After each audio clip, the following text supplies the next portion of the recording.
GMA Weather, serbisyong totoo ng GMA News.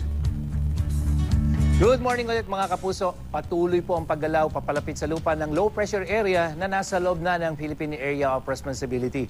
Ayon sa Pag-asa, huli nila itong namataan sa layong 480 kilometers sa may silangan ng Virac, Catanduanes. Wala naman po yung direktang epekto sa anumang bahagi ng ating bansa at mababa rin ang posibilidad na maging bagyan. Binabantayan din natin ang isa pang sirkulasyon na nasa labas naman po ng Philippine Area of Responsibility. Ayon sa Japan Meteorological Agency, isa na yung tropical depression o mahinang bagyo. Nasa may Pacific Ocean pa yan. At base sa wind forecast map ng The Weather Company, ito pong nakikita nating malaking sirkulasyon na ito ay posibleng pumasok sa ating PAR sa araw ng linggo. At yan ang ating babantayan.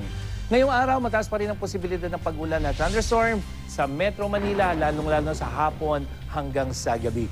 Minsan ang malalakas na ulan at thunderstorm din ang inaasahan sa malaking bahagi ng Luzon, particular na dyan sa may hilaga at gitnang bahagi. Malaking bahagi rin ng Visayas ang makararanas ng pag-ulan at ayon nga sa Project NOAA, may malalakas na ulang naranasan ngayon dyan sa bayan ng Larena at Napo dyan sa Siquijor. Patuloy namang nararanasan ng malakas na ulan sa ilang lugar sa probinsya ng Cotabato, gaya na lang sa bayan ng Pigkawayan.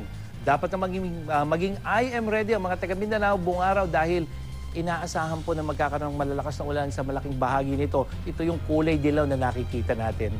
At yan ang latest mula sa GMA Weather. Ako po si Nathaniel Cruz. Magplano para sigurado. I am ready. Serbisyong totoo ng GMA News. Salamat po, Mang Tani.